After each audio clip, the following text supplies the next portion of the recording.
Welcome to All the Gear But No Idea, the South Australian fishing podcast hosted by Rhodey and Diz. The boys will share their tall tales of the one that got away, as well as some regular segments they know all you fishing tragics will enjoy.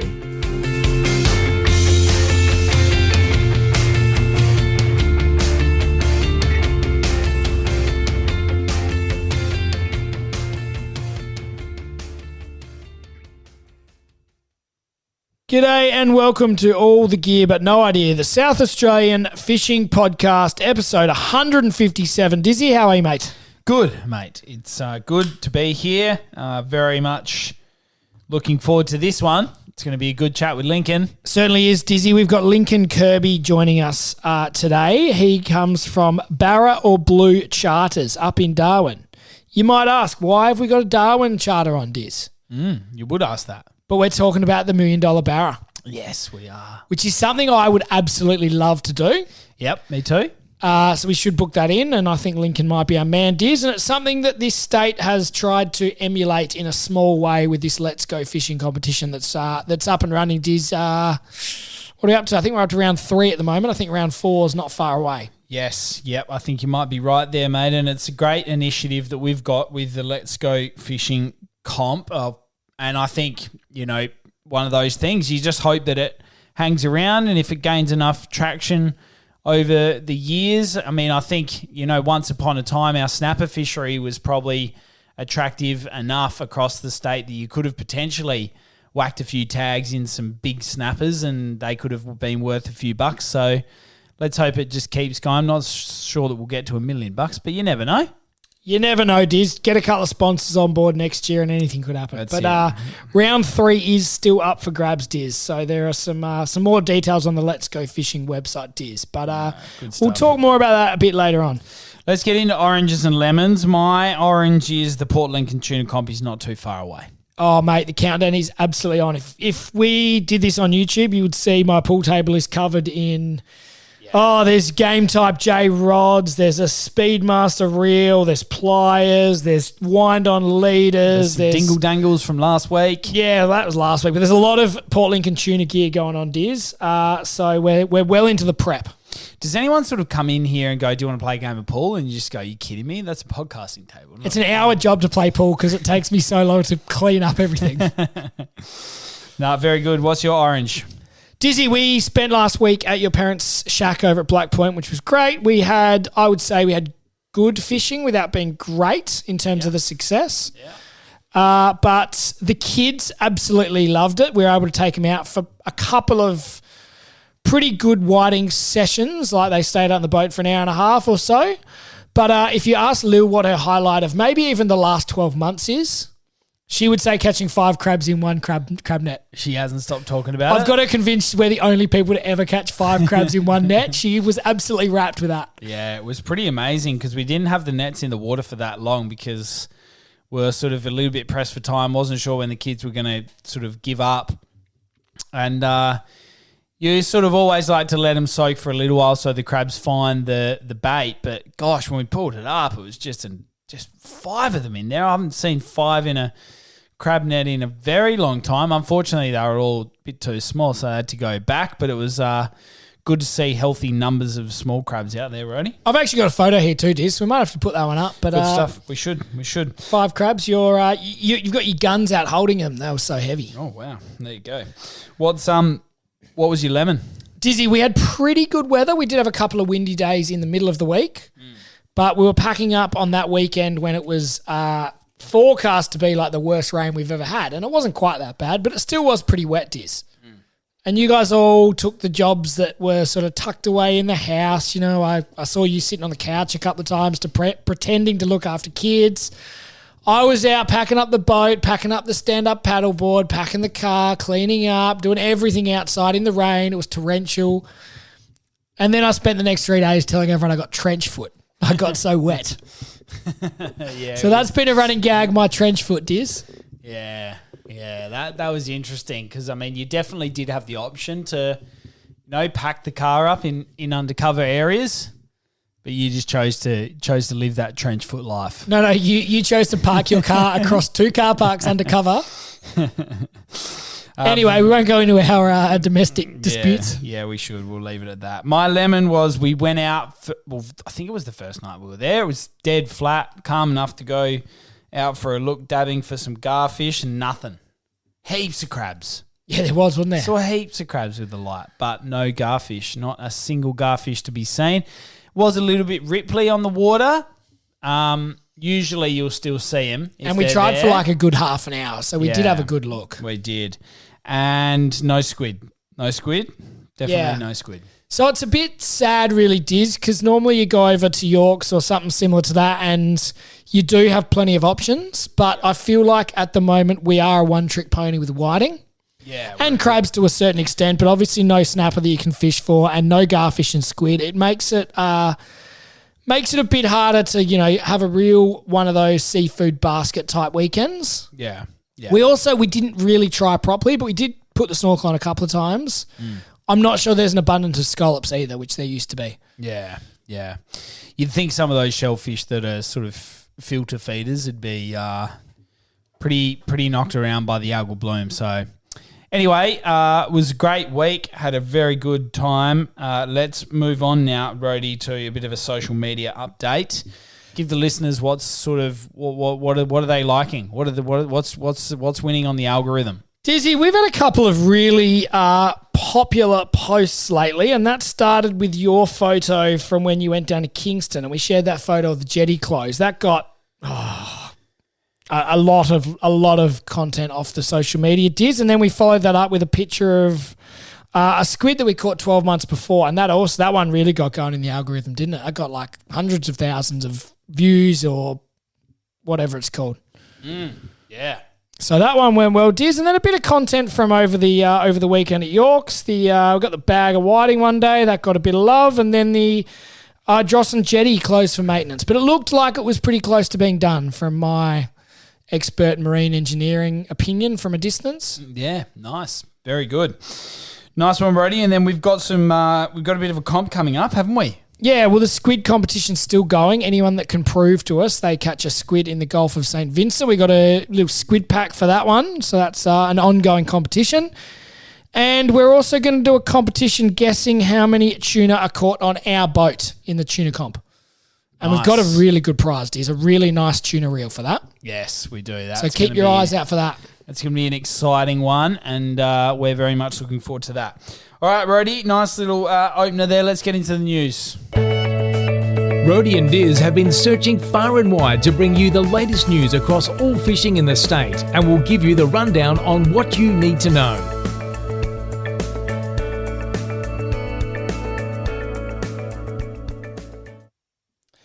All right, Dizzy, we did talk about this just before, but the round 4 of the Let's Go Fishing competition is kicking off on the 1st of April. And as with the other rounds, they've got a fishing forum. It's called a fishing workshop, actually, this one, Diz.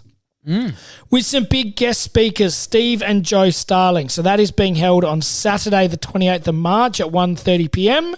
at the Cooper's Ale House at Cheps Cross. So get along and have a beer and learn about all things Murray cod, Diz, this one's on. Okay, exciting. And then they're doing the rounds of local tackle shops on Sunday, the 29th of March, which is Spot on Salisbury, Sport Fishing Scene, Tackle World, Adelaide Metro, and Reel and Deal. So good to see Steve Starling, a big name in Australian fishing, getting over and talking about all things Murray cod, Diz, and growing fishing in this state. Yeah, it's really good. It's a wonderful initiative, especially during the algal bloom. I'm sure there's going to be a lot of discussion about all the options that you have to still get out there and wet a line, because there's plenty of them. There's no reason at all not to get out there and enjoy yourself. Plenty of fishing still to be had. Plenty of areas of our great state that are still fishing exceptionally well. So that's a good one. Rhodey. All right, next, cab off the ranks. We've got the election coming up. 21st of March is polling day. You're going to have to vote early, Diz. We'll be out at the tuna grounds off Port Lincoln that day, won't we? Yes, we will. So I'll have to get in there and get around it, and lots of policies being announced, lots of discussion across all things media. Not a lot of fishing making the headlines? No, I don't think so. Obviously, the algal bloom occasionally pops its head up, but Yeah, it's not a lot of fishing discussion. There was obviously a fair bit of that going on before the election with some of these initiatives that they've tried to do to help recreational fishing. We know how valuable it is to the state's economy and everyone's enjoyment. So it'd be interesting to see whether there are any announcements getting closer to the election. We'll keep our eyes peeled for that one, Diz. I know there was a rally that was discussed, but I think that one's not quite got the traction and might not go ahead. But there's certainly been a few sort of complaints going around. But yeah, there hasn't been a lot of fishing come up in the election, and I sort of think they're going to keep those things quiet because I'd still reckon there might be a bit of a squid ban coming at some point, but who knows? Yeah, we'll keep our eye on that one. This next story, Rhodey, is a horrible one. We hate hearing about these. The fisheries officers here have done a great job in catching someone who was very much doing the wrong thing.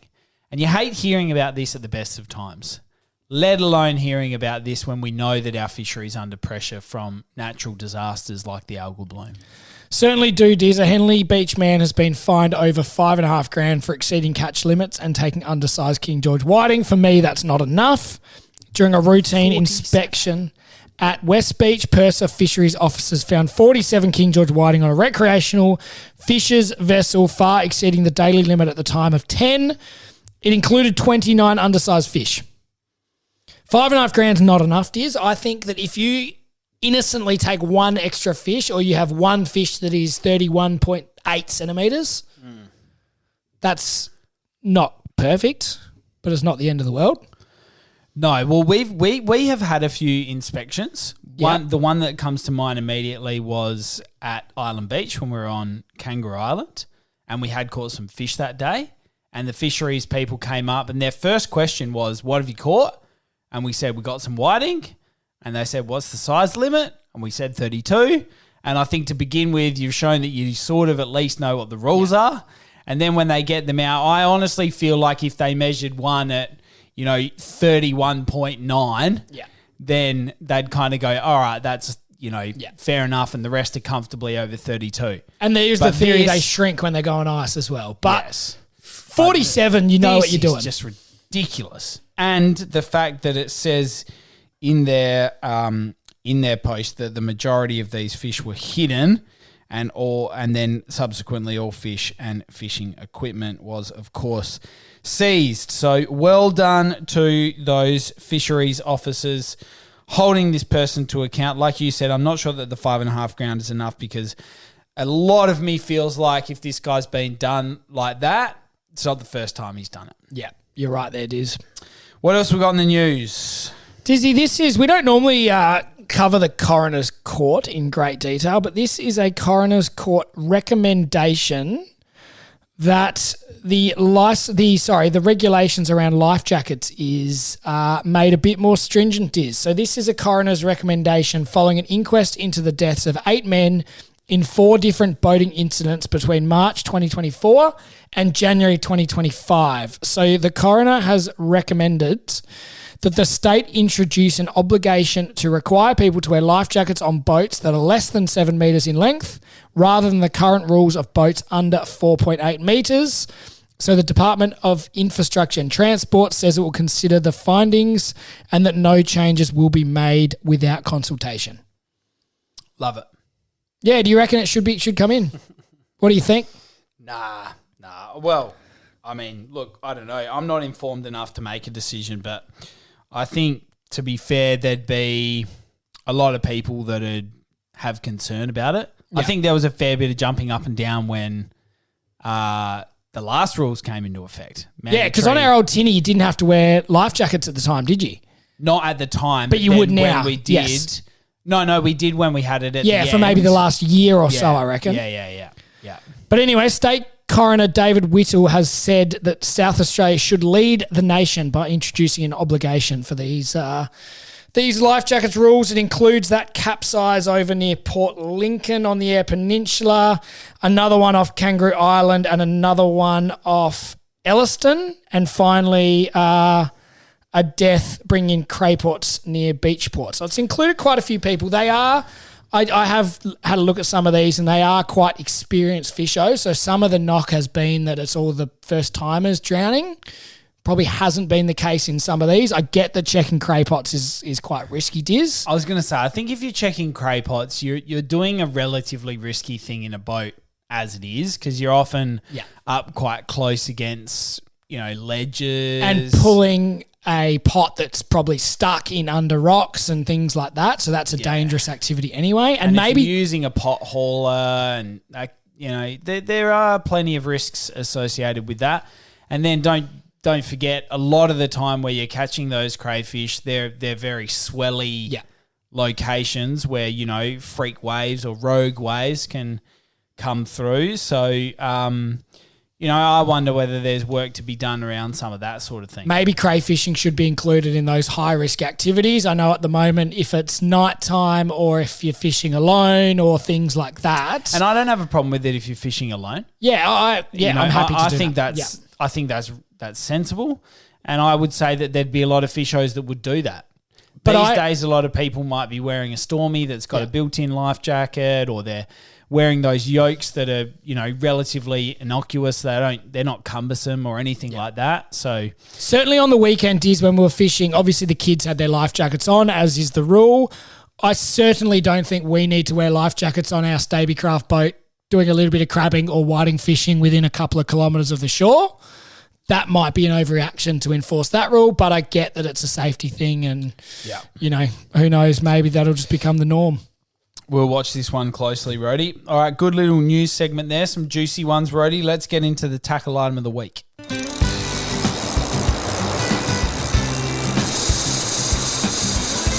Now it's time for Rhodey and Diz to really show you what it means to have all the gear with a lot of idea as they review a tackle item of the week.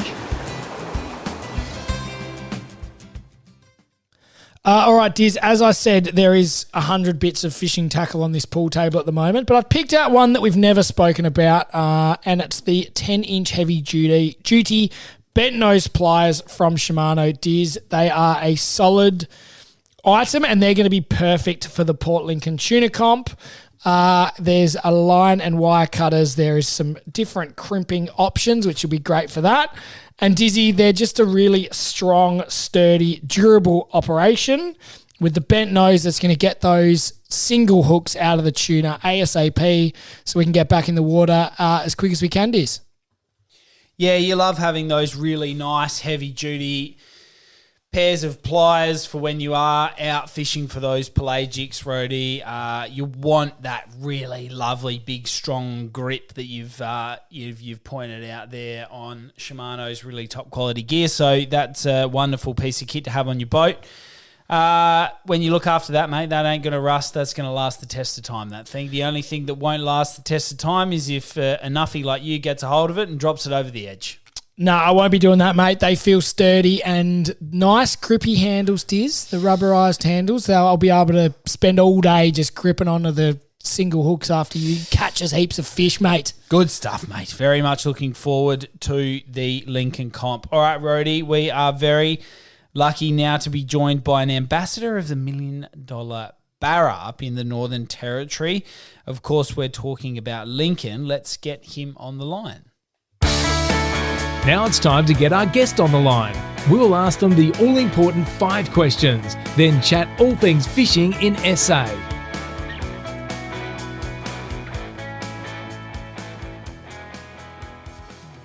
All right, Dizzy, we are joined here today by Lincoln Kirby. He's the man behind Barra or Blue Fishing Charters up in the Northern Territory. He's a great fisherman, and he's also got a bit of involvement in the Million Dollar Barra that we would love to catch. Lincoln, welcome to the show. Cheers, guys. Thanks for having us. Mate, it's really good to have you on, and like Rhodey said, we'd bloody love to get up there one day and try and get that $1 million barra. So it's going to be great to have a chat with you about all things fishing. But we're going to start with the 5 questions we ask all of our guests. So to you, Lincoln, tell us about your best fish, mate. My best fish. I reckon it's probably a couple of years ago we actually fished a marlin comp up here. It was with one of my guides, Kurt Williamson, and it was a 3-day comp. And the first day we did all right. The second day another team did really good, and they were sort of pipping us by day 3. and we had nothing up until the last sort of hour of the comp, and we got 2 sailfish, and we needed a marlin, and I got a marlin with about probably 20 minutes to go, which put us just in front, and we ended up winning $6,000 cash for this marlin comp. So that's probably one of my favourite fish. It was like right on the finish line, and we just got over the line with that last marlin that we caught on day 3. So that one definitely sticks in the memory. Very good. Well done on that one. Now tell us your favourite thing about fishing.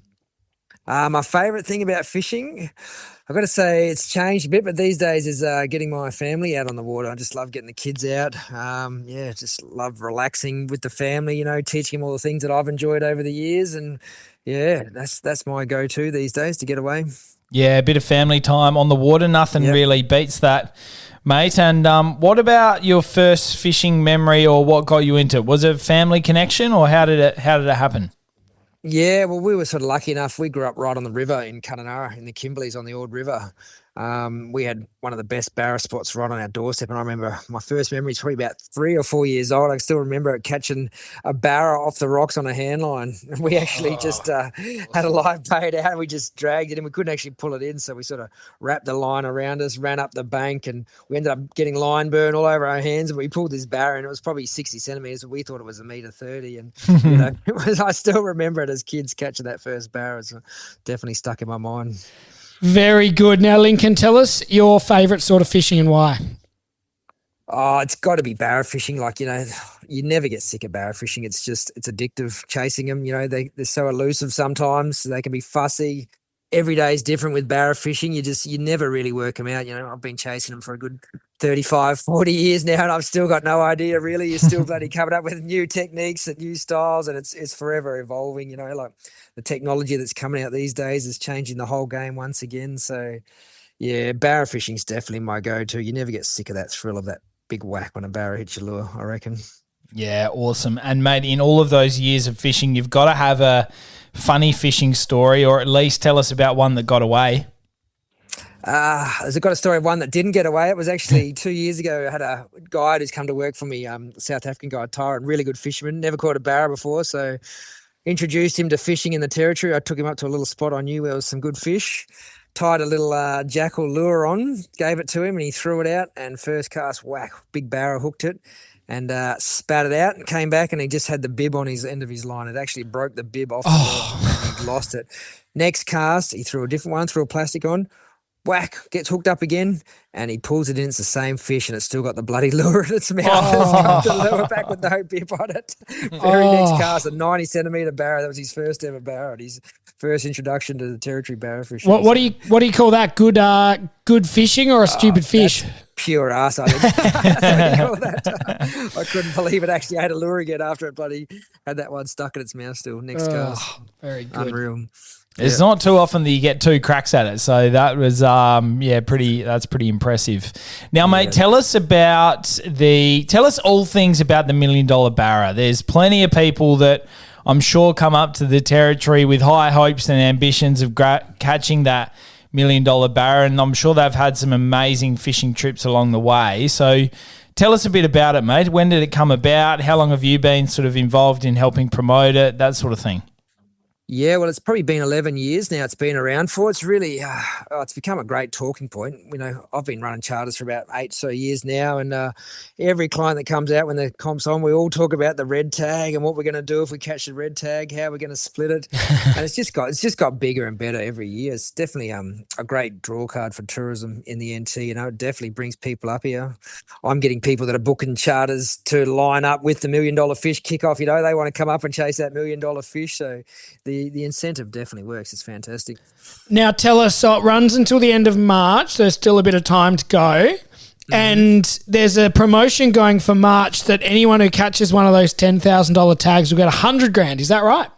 Not quite right. It's the biggest one caught in March. So the beautiful. Biggest red tag that gets caught in March. There was actually $50,000 on offer last year for the first red tag fish. Last month, sorry, but that didn't go off. So they've upped it to $100,000 for March, whoever catches the biggest barra. So that's awesome. And I know you've said it's gone for 11 years. Normally, how many of those $10,000 fish actually get caught? Oh, look, it's been great. The last couple of years, there's been about 20 or so fish caught. They've already given away $200,000 this year or something. So, they definitely get caught. A lot seem to get caught in those first sort of couple of months. October, November seems to be prime. This year we've had a heap of rain, so the fish have sort of spread out a bit over this wet season. But I reckon March is going to be a great month because, all that runoff's going to congregate these fish, and there's going to be a few tags caught for sure over March. And I'm reading here, so there's 82 barra carrying the $10,000 red tags and 11 fish still swimming about with $1 million tag. That $1 million tag's been caught once before, is that correct? Yeah, well, they made that promotion that when it went off, it was the next red tag barra caught was $1 million. So they sort of guaranteed it was going to go off that year, and it went off, which was unreal. But yeah, so there's still 82 $10,000 fish, and the $11 million ones. I think they've put a couple of new ones in this year, but the rest are sort of from the previous seasons. They still count as well, those $1 million fish. Nice. And do you ever catch the fish like with the red tags in outside of the competition periods? Yeah, there's a few people have had some pretty hard luck stories. Yeah, flat. Caught it and jumped around dancing, think they were $10,000 richer, and then you see it's from the previous year. Bloody first day of April, you catch it and you missed out. That's right. That's the bloody worst April Fool's joke ever. Yeah, it's hard going because you don't know if it's $1 million fish till you've taken it in and they check the numbers for you. So, there's a good 48 hours of suspense to work out whether it's a $10,000 or $1 million fish, and you just don't know. Yeah, wow. Now, tell us, you talked about lots of people coming on your charter wanting to win. Do you have to have a firm talk to them at the start of the day who's taking home the 10 grand if it's caught on your boat on your charter? Yeah, there's always a discussion. Yeah, a few people like getting little agreements together saying, how much are we going to split it, how much the guide gets. and what have you decided on? Oh, look, it's usually every man for himself at the end of the day. I think that's the way it sort of pans out, I reckon. Yeah. Very good. And have you ever had someone on your boat catch one of them? Some other guide, Kurtz, he's actually been involved with 2 red tag captures, 2 $10,000 captures. Oh, wow. And yeah, myself, we've just got the one in October 2 years ago, which was, with my daughter Stella out fishing at night time. Epic, mate. Now, tell us, for everybody who's listening to this at home and they're just jumping on Qantas or Virgin, booking their flights to come up and see you, mate, what can they expect on a charter day out with you, mate? It sounds like you have a good time, good bit of banter, and no doubt the fishing is a bit of a bonus. Yeah, definitely. I mean, you get to experience the whole territory wildlife. Where we up in Dundee Beach, it's a beautiful spot. There's crocodiles, dolphins, turtles, dugongs. You get to see all the birds. Even if the fishing's slow, the scenery and the wildlife definitely make up for it. But we've got really nice, comfy boats. We've got some great guides. We try and keep our charters fairly small, 4 to 6 people. So it's a real sort of personal feel. And then we get to go back to our great accommodation just down the road in Dundee Beach and, have some good nights, have big cook-ups and a few drinks and a few fishing stories. So we get a lot of repeat customers. People love it and they're sort of booking 12 months in advance to come back. So it's definitely a pretty popular pastime. And you guys have got the barra fishing and the blue water fishing charters. What's more popular, or do a lot of people come up and see what the weather's doing, or do people book 2 days and do one of each? How does it normally work? It really varies. Some people want to do just dedicated barra fishing because they really want to do the barra and they're fine. Other people are pretty happy to go with whatever the flow is. And then some people, they're not interested in barra fishing. They don't have the patience. They just want to get fillets and they want to book blue water. So we sort of give everyone the options and we try to cater the best we can for either. We've got, 2 big blue water boats and 3 barra boats. So we can sort of try and cater for everyone's needs, basically. Very good. And you've been doing this for a long time, have you, Lincoln? I think it's about 12 years this year I've been guiding for. So, yeah, been fishing since I was 3 years old, obviously, but been in the guiding game for 12 years. And, yeah, it's a great job. We love it, love putting smiles on people's faces. And, 98% of our customers are fantastic. And we end up getting friends for life with a lot of them. And what, the other 2% you push into the crocs, or? Yeah, you always going to get that 2%, aren't you? Why aren't we catching fish? What's going on? Where are the fish? You guarantee me fishing. No, it doesn't work like that, mate. No. So, yeah. And what about, we do love fishing up in Darwin, but we are a South Australian fishing podcast. Have you ever been fishing down here at all? I can't say I have, but yeah, I would love to get down and chase those big mulloway that you guys get land-based down there. That looks like something I could really go for, I reckon. I was just about to say, with Lincoln telling us all those stories, why the hell would he come to South Australia? He's up there, he's got $1 million barra and everything else that's on offer in the territory. 100-pound jewfish off the banks. We've definitely got that one sorted. Yeah. And those big tuna you catch look pretty epic too. Yeah, no, you'd have a great time down here, mate. And Yeah, certainly wish you all the best for all of the fishing. It's great that you put on a wonderful, wonderful charter for everybody coming up to the territory, mate. No dramas there. Stay in touch, boys, and when you're ready to come up, just sing out and we'll come and look after you. Beautiful. Thanks, Lincoln. Good on you. Appreciate it. Thanks. All right, Dizzy, that $1 Million Barra is one of those things we should stop talking about and start doing. Yeah, great call, mate. I think let's book ourselves a little business trip up there. Yeah, tax write-off. I like it. Good stuff. All right, ready? Let's get into the fishing report. Rhodey and Diz have been out on the water to bring you the news about where they're biting. Now it's time for the fishing report.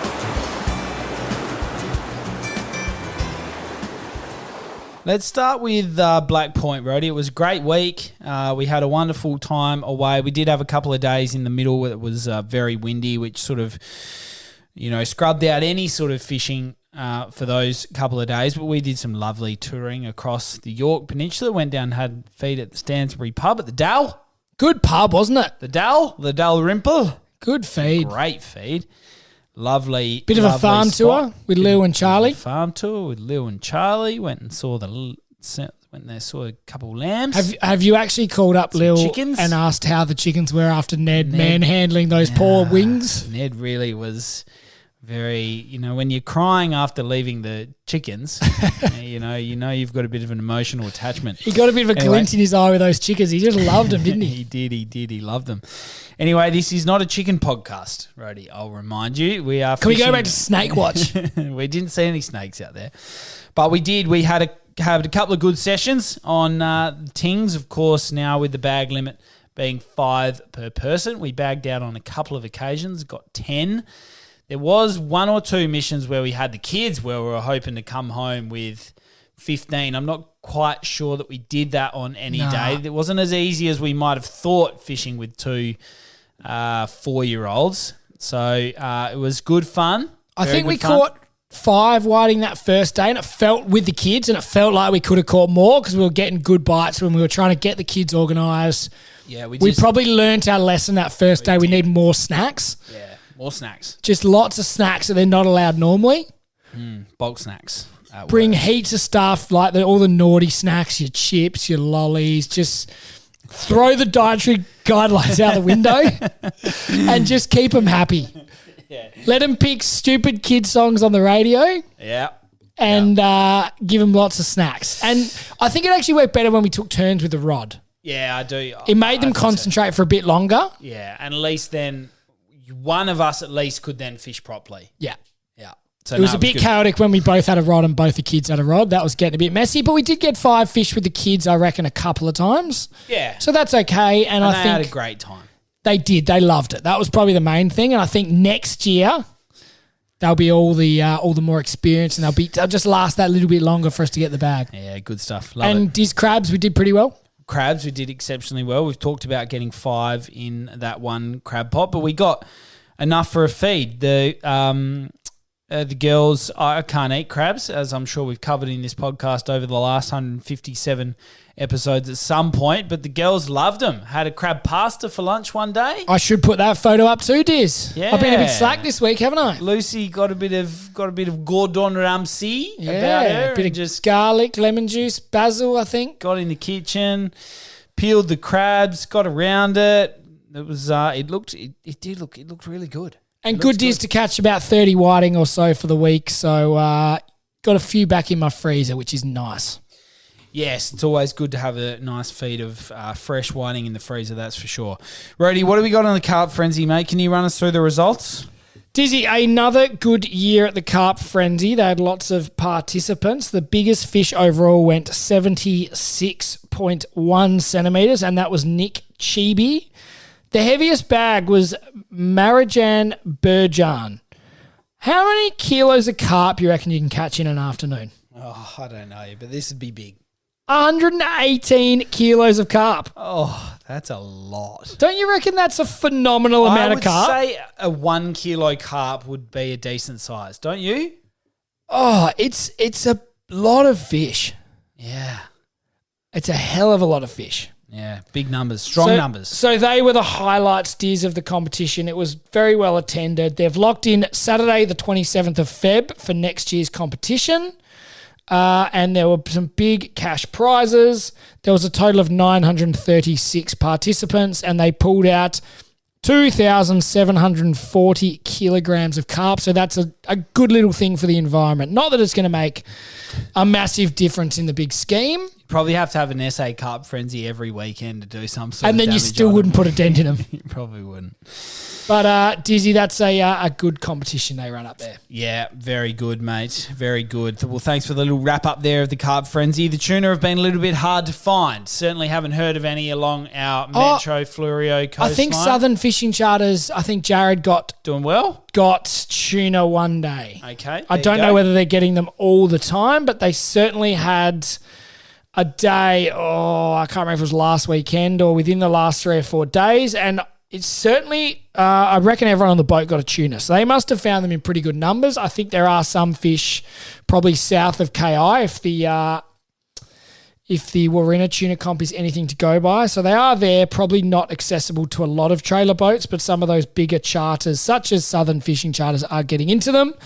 But yes, Dizzy, slow overall. I haven't heard of any York's fish. I don't know if you have, Diz. No, I haven't heard of any York's fish. Like to get out there and have a crack at them, but just no whispers of them. And Dizzy, the Port Lincoln side of things, which we're keeping a really close eye on for the tuna comp coming up, sounds like it's been a little bit slower than in previous years, but there's still a couple of weeks to go, so plenty of time for them to show up. Fingers crossed. Yeah, let's hope so, mate. And like we said to a friend of ours, the fishing weekend will be great fun either way, but let's hope the tuna rock up in some good numbers. I know they've been talking, or I've been sort of certainly hearing some reports of them catching them at Rocky, but Rocky's outside of the fishing zone, so can't go there to get them, but let's hope they come up in reasonably good numbers off Port Lincoln for the tuna comp. But until then, Rhodey, it's been a good little episode. It has, Diz. You know where to find us. We're all over the social media, the Spotify, the Apple Podcast. Dizzy, we didn't have any voice messages tonight, which was a bit disappointing. Let's have another big push for voice memos. So hopefully we get a voice memo between now and next episode. I think we'll go one more just before the tuna comp, Diz. Good call, Rhodey. We certainly will, and we'll look forward to catching up with you then. Rhodey and Diz hope you enjoyed today's episode of All the Gear But No Idea. Keep up to date by liking and sharing us on Facebook and Instagram. And you can subscribe on all the major podcast platforms. Until next time, good luck fishing.